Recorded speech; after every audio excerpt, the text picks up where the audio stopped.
presentation is about how we as artists can be more aware of the trauma of the people who were affected by the floods, and how when we work with them we can take into account some of the issues that might come up. Thanks, Derek. Thank you very much. I've been with Lifeline 25 years this year, so I've been there a long time. During that time, I've been involved in more than 20 natural disasters across our region.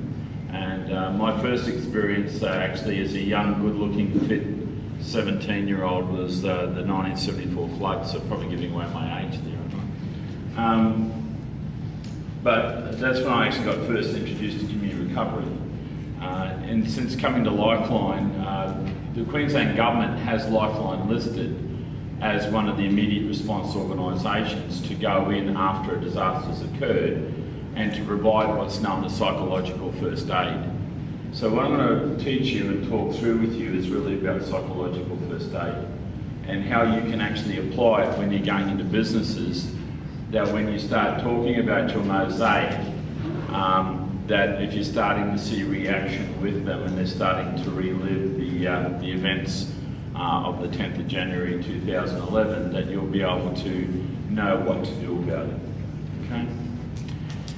But what we're still experiencing even today in Toowoomba is that there's a number of individuals in this community who have still not recovered from the 2011 January floods.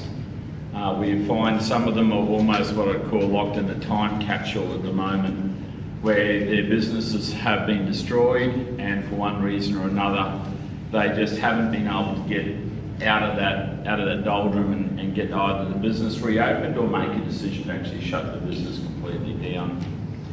And we're trying to work with those some of those people today to make determinations about what will be their future. What I suspect that will happen for you is that if you're meeting with business owners and you're talking about the mosaic and talking about what constitutes the mosaic, then you may find that all of a sudden they start to look a bit blank. They may actually start to get a bit fidgety. They might say, look, I'm actually not feeling really well at the moment. And what can be going on for them is that reliving what happened on the 10th of January. Now, it would be different, and I was talking to these lovely ladies here before, that for different businesses, it's going to have different levels of impact. Some people were not severely impacted. They had water damage, but it wasn't major. For other people, they lost their cars, they almost lost their lives, their businesses were totally wiped out, they weren't able to trade for a long period of time, they had loss of income, a whole range of issues. What you need to do, and what psychological first aid teaches you, is slow your process down. So just back off a bit with them and say, look, how are you feeling at the moment? Are you okay? Do the check-ins. What's happening for you at the moment? And if they start saying, well, look, I'm actually feeling uncomfortable, I'm starting to think about what happened. And in the pet shop next door to Lifeline, it's not there now, but there were stories how the lady held the dogs up in the air while the floodwaters came through. So they would be rethinking things possibly about what took place at that time. So sit with them if they're willing to sit down. That's what a lot of psychological first aid to let them tell you what's going on for them first up. That's most important. And obviously, have a lot of empathy. Don't be judgmental with them by any means. Not that you would be, but it's just be aware that this empathy is what they're looking for initially. And then you can explore things if you wish about saying, well, who have you been discussing your concerns with? Have you been talking to your doctor? Have you been talking to your partner? Have you got a good friend? Do you have a best friend? Who have you been sharing this? And it might come out that they say, look, I'm still not sleeping well. I'm still having kind of recurring nightmares about this. Even 12 months, 18 months on, it's just not settling for me. So then the ideally you do referral pathways. You look at things saying, well, okay, look, have you thought about actually contacting agencies like Lifeline, Centre Care? Have you thought about going to your doctor? Have you thought about private practitioners, psychologists, about having a talk through? It's not that you're crazy, you're not crazy, It's just that there is a form of psychological trauma that has not been resolved for you at this point in time. And you may need to talk that through and help put it to rest. So, I mean, I've gone baying like that fairly quickly, and that won't happen as fast as I've told you. But that's where, in some cases, I'm saying you could end up. If they have not. Because a lot of people go, you know, we saw this a lot with the floods, particularly down the range around Murphy's Creek. Oh, she's right, you know, floodwaters came through, you know, lost a few chooks, lost a dog. It's all good.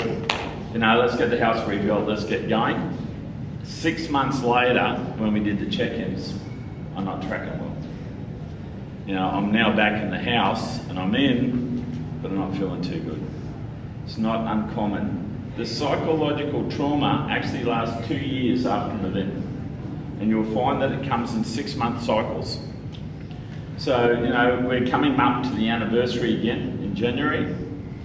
We can expect that people are going to start to relive those thoughts again. So if you're going and talking with them, you can expect that may well be starting to build at the moment. So think about your referral pathways for them. If they become overwhelmed, I would suggest you pull back and stop right there and say, look, I'll come back another time when you may be more up to this at the moment. I can see now that this is quite distressing for you. Don't push beyond that point. Okay? So for you, going in, is picking up what's the warning signs, looking at how they're reacting to you, asking those gentle questions about, well, what is happening for you at the moment? You seem to be uncomfortable about this. Is it the mosaic? Are you reliving the trauma that happened? You'll normally find 9 out of 10 will tell you straight away. They'll open up about it and say, well, this is how I'm feeling. And then you'll need to make a call. Either you sit with them or you recommend a referral and come back at another time. If there are other work colleagues that are with them, ask them if there's a close friend of a work colleague that they're comfortable with and see if they can come over. Ask them if they drink tea or coffee. Give them something to help simmer them down, or they might even just want a glass of water at that time. So yeah, look for those support measures. Someone who they're comfortable with, who can come and sit with them. If you come into that situation as well, and you're seeing that they are really quite distressed, the other thing is don't leave them at that point of time. Come to some form of agreed arrangement. Are they going to ring their doctor? Are they going to ring their partner to come down and be with them? Is there someone at the workplace? Make sure that before you leave them, there's a plan in place of how you're going to keep them safe. If I take you back to World War II, what happened, and certainly in my era, I was told not to ask my father or my uncles or my friends about what happened in the war. You know, they don't want to talk about it, so you don't ask about what happened in New Guinea.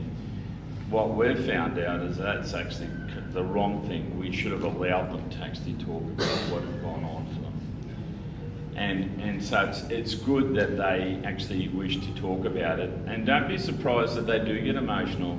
I did a presentation about 6 months ago, and I was heavily involved in the floods here in a whole range of fronts, as Maria knows, from coordinating teams going in at some stage to 16 different locations across our region, through to opening up our distribution centre one weekend and taking 172 tonnes of donations in 2 days. And remember, I was talking about how you deal with the trauma, and I was remembering one of my truck drivers who I could still see in my mind sitting there with the tears just flowing down his face.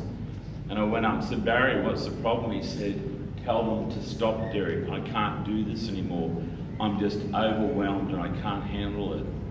And at that point of time, when I was doing the presentation, I got myself emotionally wound up about it then. And I was thinking, what's going on for me? Like it was, and it was that raw, probably still for me as well, the impact. Because what happens is that when we're doing the recovery, we often run on our adrenaline. So you sleep very little, you're doing long hours, you're making lots of decisions. And it hit me, so it's not uncommon. And I've been doing it for a long time. Queensland Health have a mental health team that are circulating at the moment. And you know, the term mental health is we all have mental health issues, though. I just want to put that out broadly. You know, we have good days and we have bad days. We're human beings, just the way it is. And I think a lot of people go mental health and go, oh, you know, I'm crazy. Well, it's not that at all. It's just that That's the stress levels sometimes that we work under. I think it's really wonderful that you're actually having discussion about what you are encountering and likely to encounter in this process. I think that's having a lot of foresight to do that, because a lot of people say, oh, well, you put the mosaic together, you check out the facts. Maria came down with us. We spent about an hour and a half, I think, sitting with the staff, and a whole range of new issues came out of that, about events on the day, of people sitting in a foot of water reading books, not wondering why their feet were getting cold as the floodwaters came through. I mean, that kind of service, I hadn't heard that one before. So it does draw out those things, those finer ones, and I think everyone here that was there on that day, we all have our own individual stories of what we experienced when we saw those floodwaters going down the streets, and certainly below the range. And I could tell you a lot of stories, and particularly in the southwest. And one of the things I'll share with you is about in natural disasters, that life doesn't stop during a natural disaster. So babies are still born, people still die. People have birthdays, relationships break down, people get married. It's just, life goes on, and what you've got to do is work around that to get the best results. We teach people in suicide prevention and that, is that you have to ask the questions. So if someone's not tracking well, it's not about saying, well, look, I don't think they're going too well, but I'm actually not going to ask the question. So I think what you can do with her is say, remember last time I was here? We had a bit of you had a bit of reaction when I was here, and I was a bit concerned, and we talked about, seeking a bit of help. Did you follow through? How did you go with that? And she'll make it very clear very quickly whether she wants to go down that path or not. And on most times, again, they will say, yeah, I did follow up, that was really good. Or no, I've been chewing it over, and that allows you the other opportunity to say, well, look, I was in this workshop the other day, and they were really encouraging for your well-being to be able to get over the hump and move on. That would be good if you had some counselling, and there's lots of free counselling. Lifeline's all free, and they're all professional counsellors there. We can book them in and do it for them. Okay, so ask the question. Don't be afraid. People are afraid sometimes, and often what we've found, in the suicide area, in Canada, they did a survey many years ago, and they got a group of people who were suicidal, and they actually pushed them through their GPs. And only 1/3 of the GPs picked up on the warning signs. Right, because they're so busy, they were processing, and these people really wanted to talk about self-harm and about how they were feeling at the time. And out of that came a program called Living Works, and Living Works teaches you that you need to be, in actual fact, have to ask the hard questions sometimes and say, look, I see you're not tracking well, what's going on. It's too late after the event. It's too late after someone's taking their life. You often hear the words, if only I'd asked the question, if only I'd done something. So can I just suggest, don't be afraid to ask. And you can do it nice and politely, with respect, and they'll give you an answer one way or the other. And I often say too, to my staff, you've got to think here before you speak. Think about what you're going to say, because once you put it out there, you can't pull it back. And in all our lives, there's parts of our lives that we have to say that segment is closed and we have to move on. It just happens. Derek, that's been wonderful.